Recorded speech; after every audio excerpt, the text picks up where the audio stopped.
મને ક્યાંક ને ક્યાંક શંકા છે કે આખી કેબિનેટ અને મુખ્યમંત્રી જે જમીન ઉપર જે પરિસ્થિતિ છે આ પરિસ્થિતિનો તાગ મેળવતા નથી। વાસ્તવિકતા એ છે કે જે 8 કલાક વીજળી આપવાની છે એ 8 દિવસે પણ 8 કલાક વીજળી પૂરી થતી નથી અને એની જગ્યાએ 10 કલાકના વાયદાઓ કરે છે। સારું થયું કે આખી કેબિનેટ અને મુખ્યમંત્રીએ સાથે મળીને એમ ના કહ્યું કે અમે ખેડૂતોને 25 કલાક વીજળી આપશું। આ લોકો આવું પણ કહે તો નવાઈની વાત નથી, પણ વાસ્તવિકતા એ છે કે જે ફીડરોની કેપેસિટી વધીને 200 ટીસીની હોય ત્યાં 1900 ટીસી નાખી દેવામાં આવે છે। જે ફીડરોની કેપેસિટી 10 કિલોમીટરના તારની હોય એની જગ્યાએ 100 કિલોમીટરના તાર ઊભા કરી દેવામાં આવે છે। જે જગ્યાએ બે તાર એકબીજા ઉપરથી ક્રોસિંગ થતા હોય ત્યાં ક્યાંય કરતા ક્યાંય ક્રોસિંગ મારવામાં જે ઝૂલા કરવાના હોય આ ક્યાંય કરતા ક્યાંય કર્યું નથી। એના કારણે એક લાઇનની અંદર તકલીફ થાય તો બીજા 50 જગ્યાએ 50 લાઈનોને તમારે હોલ્ડમાં મૂકવી પડે છે। પીજીવીસીએલ પાસે, યુજીવીસીએલ પાસે, ડીજીવીસીએલ પાસે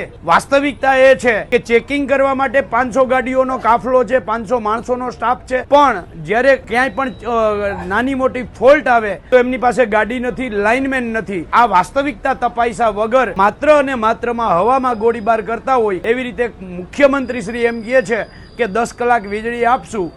10 કલાકની જગ્યાએ એક હારે સળંગ 10 મિનિટ પણ વીજળી ખેડૂતોને મળતી નથી।